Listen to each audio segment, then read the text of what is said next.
त्या ठिकाणी महाराष्ट्रामध्ये कुस्ती रुजली किंवा तरी या ठिकाणी कुस्तीला सुद्धा इतर अनेक खेळांबरोबर कुस्ती करावी लागते आणि त्यामुळंच तिची जी जागृती किंवा विकास होण्याची प्रक्रिया घडत आहे। या ठिकाणी 1964च्या ऑलिम्पिकचं या ठिकाणी सुवर्ण महोत्सवी वर्ष या ठिकाणी साजरं होते आणि त्यावेळेला दिग्गज असे लोक त्यामध्ये सहभागी झाले होते। सन्माननीय मारुती माने सर, त्याचबरोबर बंडा पाटील सर आणि गणपतराव आंदळकर सर या ठिकाणी सहभाग झाले होते। या ठिकाणी आपणाला सारंग सर जे 1982 साली कॉमनवेल्थमध्ये गोल्ड मेडल त्यांनी मिळवलं होतं आणि कुस्तीमध्ये मेडल ही प्रक्रिया बरंच दुरापास्त होऊ चाललेली आहे। त्या दृष्टीने सारंग सरांशी या ठिकाणी बोलत आहोत।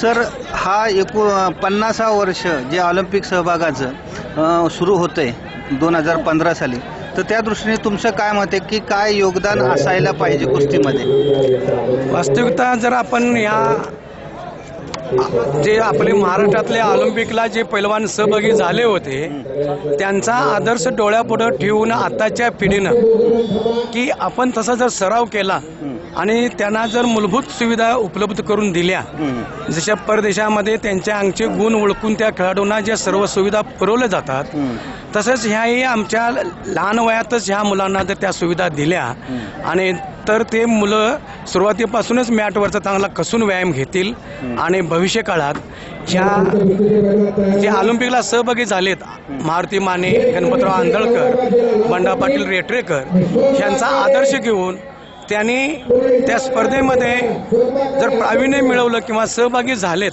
तर खऱ्या अर्थानं यांच्या आठवणी ह्या 50 वर्षे पूर्ण झालेत ते खऱ्या अर्थानं त्याच्या आठवणी समोर येतील आणि आपल्या देशाला एक नवीन खेळाडू मेडल मिळवून देण्याची अपेक्षा आहे। सर, तुमच्यासारखे सुवर्ण पदक जे आहे ते भारताला मिळण्याची जी प्रक्रिया आहे ना, निश्चितच या ठिकाणी सुशील कुमार सर किंवा योगेश्वर दत्त सर यांच्या माध्यमातून सुरू झालेली आहे। परंतु मेडल हा काय प्रकार आहे किंवा जे तुम्ही स्वतः मिळवलंय कॉमनवेल्थ म्हणजे ती जवळजवळ आंतरराष्ट्रीय लेवलची स्पर्धा 50 ते 60 जे देश याच्यामध्ये सहभागी असतात, तर त्या दृष्टीने मेडल याच्यामध्ये काय चैतन्य असतं, काय सांगता येईल तुम्हाला?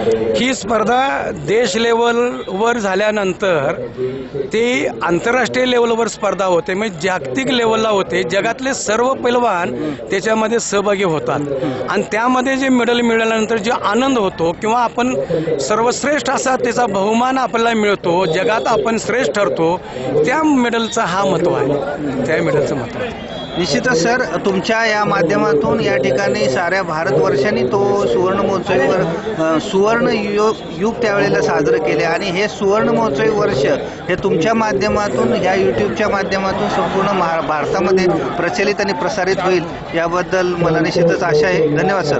थँक्यू।